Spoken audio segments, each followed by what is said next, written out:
WA saya omelin, WA aku nggak dijawab lu ya, gitu. Yang balas anaknya. Dia manggil saya Ai, tapi saya tua banget. Ai, gitu ya. Mami lagi tidak kenal orang. Wah, di malam tahun baru itu ya, yang seharusnya ada pesta kembang api di negara itu tidak ada karena lagi berduka, gitu ya. Terus yang kita makan sampai tahun baru lewat gitu, kita nggak ikutan, kita ke kamar. Lumayan lebih banyak dibanding saya, gitu ya. Jadi ceritanya hari itu dia itu katanya sakit kepala seharian. Nah ini juga hati-hati ya Bapak Ibu ya. Jadi sakit kepala seharian dari pagi gitu ya. Dia diemin aja, dia tidurin gitu. Dia memang ada hipertensi. Dia tidurin aja gitu, nggak dibawa ke dokter, nggak minum obat, dia tidurnya. Dia beranggapan bahwa nanti abis bangun tidur dia akan lebih enak kepalanya. Ternyata enggak. Makin lama makin parah sampai menjelang sore akhirnya dibawa ke UGD atau IGD saya lupa. Lalu dari situ dia tidak bisa kenal orang. Yang dia ingat hanya anaknya dan anak saya yang paling besar. Ya, karena dia memang sayang banget sama anak saya yang paling besar. Jadi anak saya yang paling besar itu bisa dibilang dari kecil tuh dia yang rawat lah gitu. Karena dulu dia ikut saya sebelum married gitu kan. Lalu pas video call dia nanya sama anaknya, ini siapa? Wah, saya kayak pengen drama Korea, nangis, ya. Nih sampai saya omelin, lu yang bener, serius nih. Ini gua cici lu gitu ya. Terus saya kasih anak saya yang perempuan, dia nggak kenal. Siapa? Kata gitu ya. Saya kasih suami saya, tapi nggak kenal lagi. Siapa ini ya? Nah, waktu dikasih ke anak saya yang cowok, dia langsung Koko gitu. Ya, aduh Bapak Ibu, hari itu betapa hancurnya hati saya.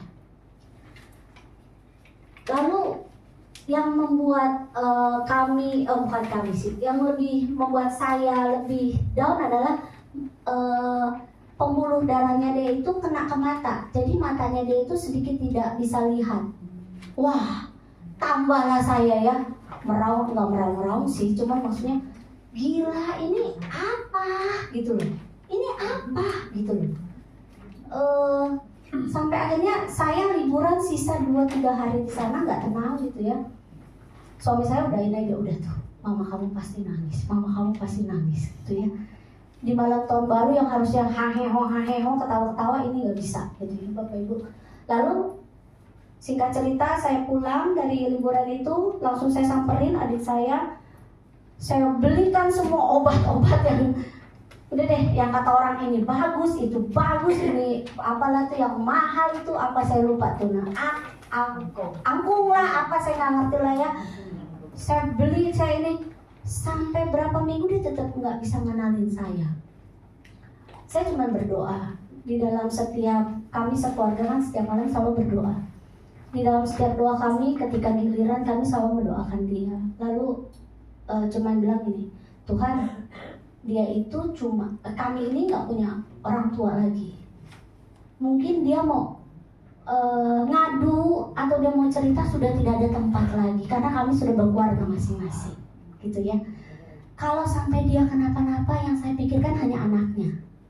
Jadi yang saya semangati adalah kamu harus cepat sembuh karena masih ada anak kamu yang masih SMP. Jadi terus saya dampingi, cuman pendampingan saya ya gitu. Saya omelin dan saya ketawain. Karena saya nggak bisa yang serius-serius banget, karena saya bisa nangis juga. Jadi saya omelin aja, saya ketawain, saya foto, saya apa gitu ya. Saya ledekin deh, inget gak gini gitu ya. Sampai akhirnya puji Tuhan, 2 bulan atau 3 bulan sesudah itu dia membaik, dia mulai mengenali saya. Tapi matanya belum sembuh. Sampai hari ini pun kalau telepon saya, ya mata sih sudah mulai membaik. Cuman kalau ngomong itu kayak apa ya? Ya, jadi pengulangan terus gitu ya. Kadang-kadang saya gemes juga gitu ya. Aduh, tapi ya itu. Saya cuma minta kasih saya kesabaran karena saya orangnya nggak sabar. Kelihatan ya, saya orangnya nggak sabar. Jadi kadang-kadang kalau dia mau ngomong apa, lama banget gitu ya. Ternyata itu harus saya pelajari juga, nggak bisa tuh langsung ini. Ya, saya sama-sama meminta juga supaya saya juga lebih sabar gitu ya. Sampai hari ini pun kalau dia telepon saya bilang lu WA aja. Karena kalau dia denger dia ngomong sayanya yang nggak sabar. Lu WA aja, gue ngerti kalau lu WA gitu ya. Jadi Bapak Ibu sepanjang sampai hari ini banyak hal yang dia lakukan. Dia itu bukan pegawai rumah sakit tapi tiap hari ke rumah sakit karena pakai BPJS. Jadi kan tahu sendiri Bapak Ibu ya, BPJS itu ya hari ini cuma boleh 1 dokter, 2 dokter gitu ya. Tapi bersyukur dia masih hidup. Hanya itu aja. Dia masih hidup. Dia tahu jalan pulang. Dia tahu anaknya. Dia tahu suaminya. Dan dia tahu kalau lagi diledekin, dia marah, dia udah bisa. Saya cuma bersyukur emosi dia itu kembali normal. Walaupun secara fisik dari kata-kata mungkin masih agak susah bicara. Lancar maksudnya. Ngomong bisa cuma nggak lancar. Apa yang membuat dia bertahan? Dia karena pernah ngomong gini sama saya waktu Natal tahun lalu. Dia ikut Natal di GBK. Barangkali tahun depan gue nggak bisa ikut Natal lagi. Bapak Ibu, pekan Pentakosta sering kali kita datangi dari tahun lalu, 2 tahun lalu, 3 tahun lalu gitu ya. Jangan pernah istilahnya apa ya, jenuh. Mungkin diulang-ulang, tema yang sama, pembicara yang sama, MC yang sama, orangnya pun yang sama. Setiap tahun seperti itu diulang-ulang. Tapi tahu gak Bapak Ibu, di tengah pengulangan yang Tuhan izinkan itu, mungkin ada waktu kesempatan kita untuk lebih kenal kepada Tuhan. Kita masih punya kesempatan untuk bertobat.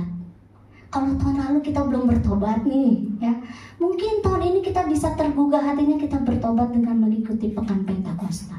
Banyak sekali cerita yang kita alami selama setahun.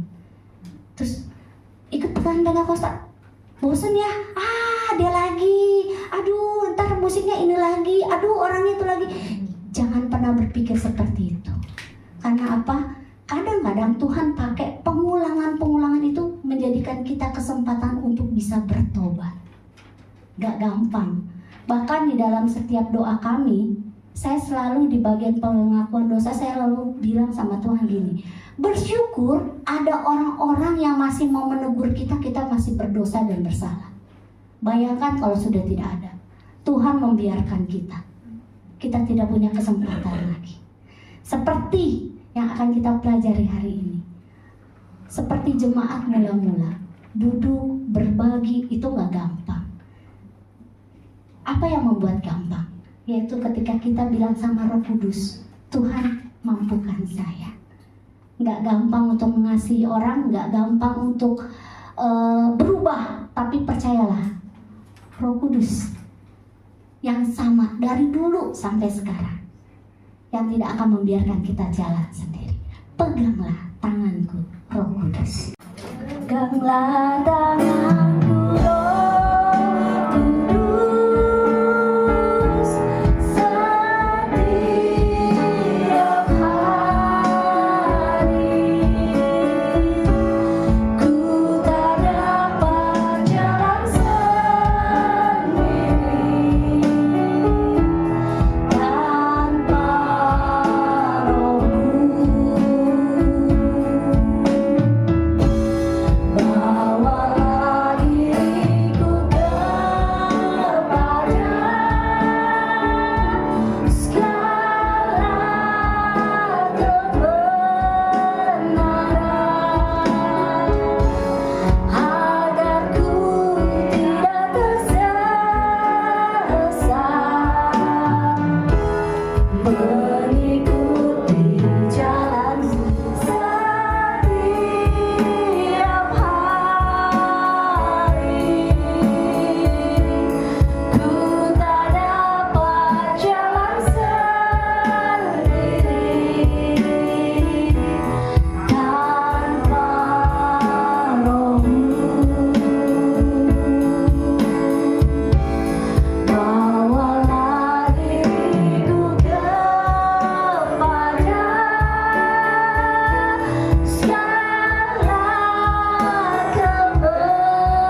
ikuti jalanmu. Tuhan, kami bersyukur karena pada malam hari ini kami menyadari apapun yang kami alami dalam kehidupan kami, Engkaulah yang memegang kami melalui Roh Kudus-Mu, sehingga hari-hari kami sudah merenungkan satu buah tema yang menarik ya Bapak Ibu ya. Ada yang masih ingat nggak tema minggu pertama, hari pertama kemarin? Ayo, hari pertama kemarin kita bicara tentang apa? Menara Babel. Nah, Menara Babel yang mengingatkan kita bahwa manusia itu dengan kemampuannya bisa membangun kebersatuan gitu ya. Tetapi hati-hati, ternyata ketika manusia itu mampu membangun kebersatuan, ketika kebersatuan itu dilandaskan oleh ambisi dan keangkuhan, maka jadilah seperti Menara Babel itu ya. Kebersatuan yang kemudian dihancurkan oleh karena ya kesombongan mereka dan keangkuhan mereka ya. Terjadi kebingungan-kebingungan yang akhirnya menyebabkan perpecahan. Nah, kemudian kemarin kita bersama-sama dituntun dengan satu tema bahwa ya dalam di hari pertama pun kita juga sudah diberikan satu pemikiran bahwa kalau kebersatuan manusia yang didasari ambisi dan keangkuhan itu membawa pada perpecahan, tapi kebersatuan yang menjadi karya dari Roh Kuduslah yang bisa mempersatukan. Jadi kemarin kita belajar tentang bahwa Roh Kudus itu hadir untuk mempersatukan, betul ya Bapak Ibu ya. Nah, hari ini menarik karena masih berlanjut dari yang kemarin ya. Kalau kemarin itu Roh Kudus hadir mempersatukan, maka hari ini kita mau belajar bahwa kesatuan yang dihadirkan oleh Roh Kudus yang dikisahkan kemarin itu rupanya adalah kesatuan yang unik, yaitu kesatuan di dalam keberagaman ya. Jadi kesatuan di tengah keberagaman atau bahasa lainnya adalah di tengah perbedaan ya. Lewat ChatGPT ya. Dua kata ya. Kata yang pertama adalah kata halo di dalam 5 bahasa ya. Nah, kemudian yang satunya adalah kata terima kasih di dalam 5 bahasa. Nah, sekarang saya minta untuk masing-masing ambil satu kata ya. Ini yang halo, ini yang terima kasih. Ambil masing-masing satu kata, boleh pilih yang mana? Mau bahasa India, bahasa Arab, bahasa Indonesia, bahasa apa ya? Pilih satu orang satu. Di situ ada 7 kata ya. Satu orang satu. Oke, kita coba tes dulu ya. Kita coba tes mulai dari paling ujung Bu Evi ya. Jadi nanti ada cara kerjanya. Pertama dipahamin dulu bahasanya ya. Bahasa Inggris. Apa ini kata halo ya dalam bahasa Inggris ya? Halo. Hello ya. Hello ya dalam bahasa Inggris ya. Halo. Bu Tentrem dapat dari bahasa apa? Bahasa Arab. Bahasa Arab. Bahasa Arabnya halo apa coba ya? Marhaban. Marhaban marhaban gitu ya. Wah, logatnya bener-bener kayaknya ya. Oke, Bu Sri dapat bahasa apa? Mandarin. Mandarin. Halo apa? Ni hao. Ni hao. Oke, Bu Ayu dapat bahasa apa? Paling gampang halo. Halo Indonesia ya. Oke. Kamu dapat apa, Tak? Aku bahasa Jepang. Jepang apa? Konnichiwa. Konnichiwa. Oke. Sekarang kita mulai dari Bu Linian. Loh, dia kok kurang satu ya? Bu Linian ya. Ini kalau yang di sini tadi kata-katanya terima kasih. Kalau di sana halo ya. Di sini terima kasih. Terima kasih dalam bahasa apa Bu Linian? Indonesia. Oke, apa? Terima kasih. Oke, ini paling gampang ya. Oke, sekarang Kalek. Bahasa Arab.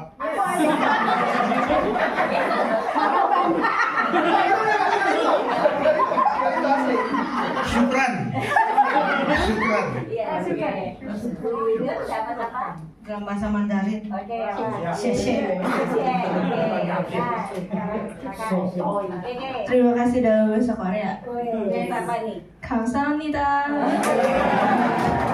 Ayo, sekarang Adi. Saya dapat 3. Ada dalam bahasa Inggris thank you, Jerman apa ini? Oh danke. Kalau Jepang arigatou gozaimasu. Berarti kamu berniat untuk menyebutkan 3 ya? Atau jadi oke.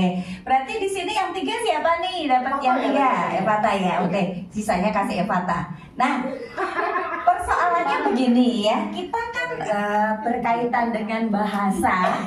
Bahasa itu kan alat komunikasi ya, Bapak Ibu ya. Nah, jadi dalam keberagaman bahasa itu komunikasi itu penting untuk dijaga ya. Nah karena itu supaya komunikasinya lancar, jadi nanti ceritanya gini. Dari Fata dan Andi Sweet supaya mana siapa yang duluan. Oke.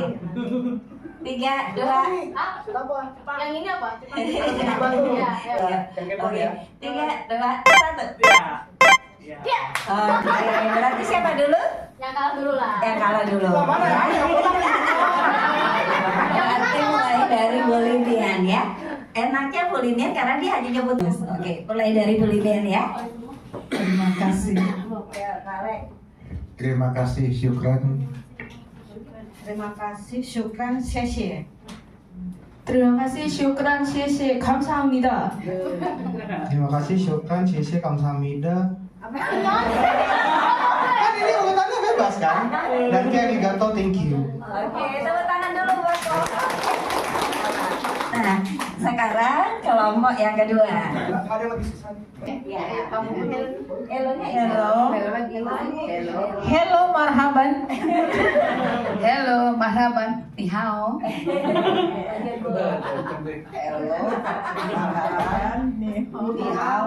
Halo. Oke, terakhir.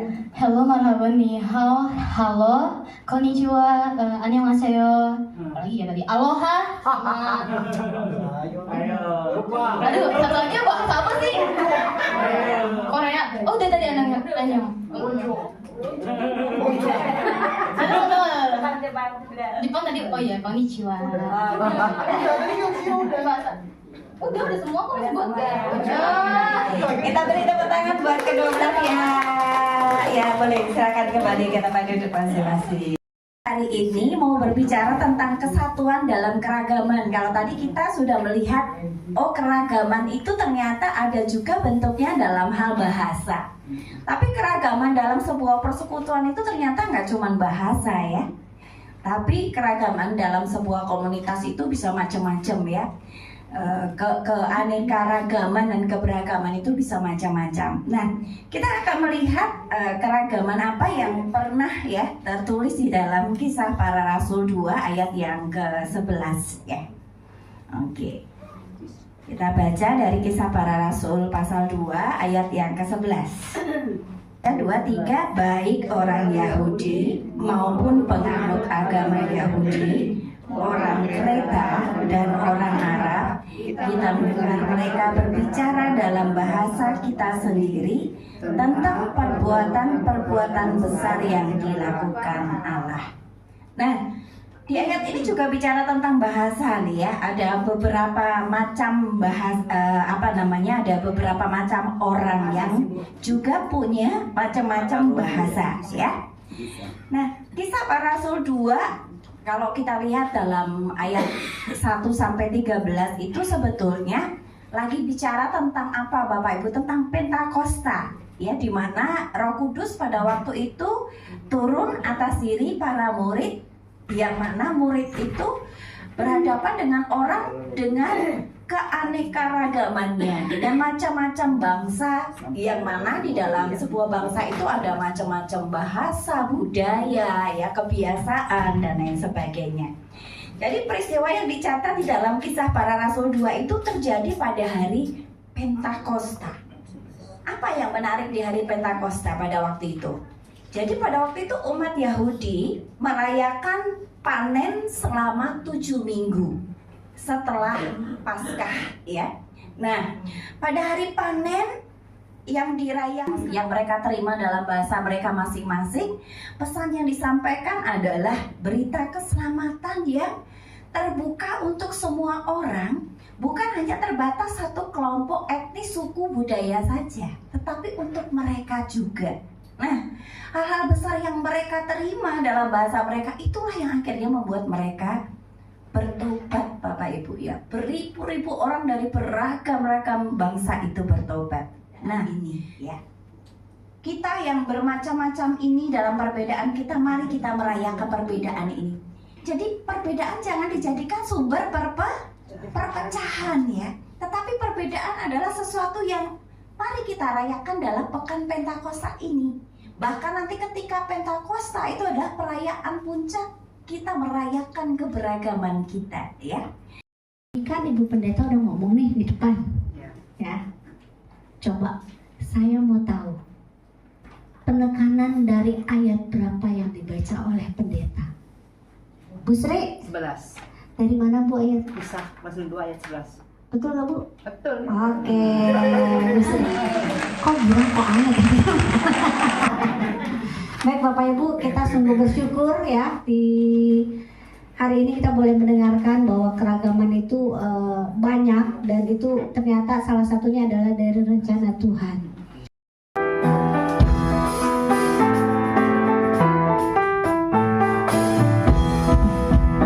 Dalam Roh Yesus Kristus kita satu tetap, dalam Roh Yesus Kristus kita satu tetap, mendoakan semua jadi satu kelak, biar dunia tahu bahwa kita muridnya dalam kasih tubuh Kristus yang esa.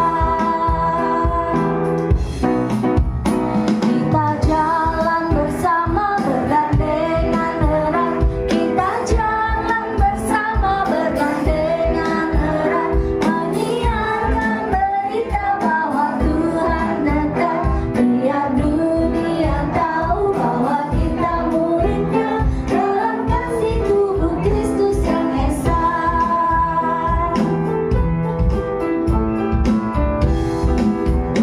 Kita bahu-membahu melayani terus, kita bahu-membahu melayani terus, kita saling membela dalam kasih kudus, biar dunia tahu bahwa kita muridnya dalam kasih tubuh Kristus yang esa. Syukur Tuhan untuk keberagaman yang Tuhan telah ciptakan di tengah-tengah kami, yang mengingatkan kepada kami hanya kuasa Roh Kudus pula yang mampu mempersatukan kami di dalam segala keberagaman kami, dan menunjukkan kepada kami kuasa Roh Kudus yang benar-benar nyata di dalam kehidupan persekutuan orang percaya, yaitu menyatukan kami.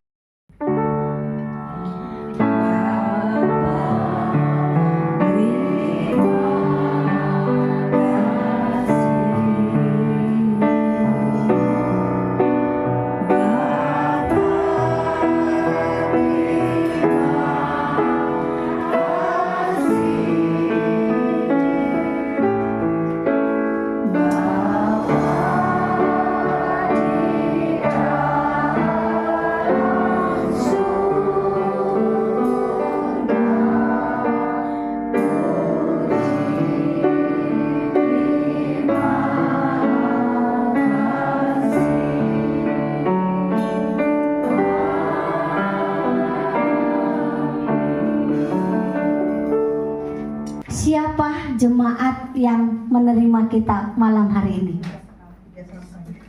Bu Lilian. Ibu Nani Puspo, kalian Ibu Erni. Betul Bu. Oke, saya minta perwakilannya untuk boleh maju ke depan. Memberikan untuk konsumsi untuk kita malam hari ini itu ya dari 3 serangkai lah, 3 sekawan. Semoga bisa diterima dengan baik, disyukuri. Saya pun bersyukur bisa memberikan sesuatu kepada teman-teman semua. Puji Tuhan, terima kasih. Ya, saya mewakili dari majelis mengucapkan terima kasih juga kepada 3 serangkai ya, Ko Alek. Nah, kolek mau ngomong nggak kolek? Oke, terima kasih untuk Ibu Nani, Ibu Alian, dan Ibu yang lagi di Bali, Ibu Erni. Ya, Tuhan memberkati kita semua. Terima kasih Bapak Ibu juga yang sudah hadir. Ditunggu lagi besok di mana? Di sini juga ya, jangan kemana-mana ya. Di depan sudah ada berkat dari 3 serangkai. Selamat menikmati. Tuhan memberkati kita semua. Amin. Pekan doa Pentakosta hari keempat.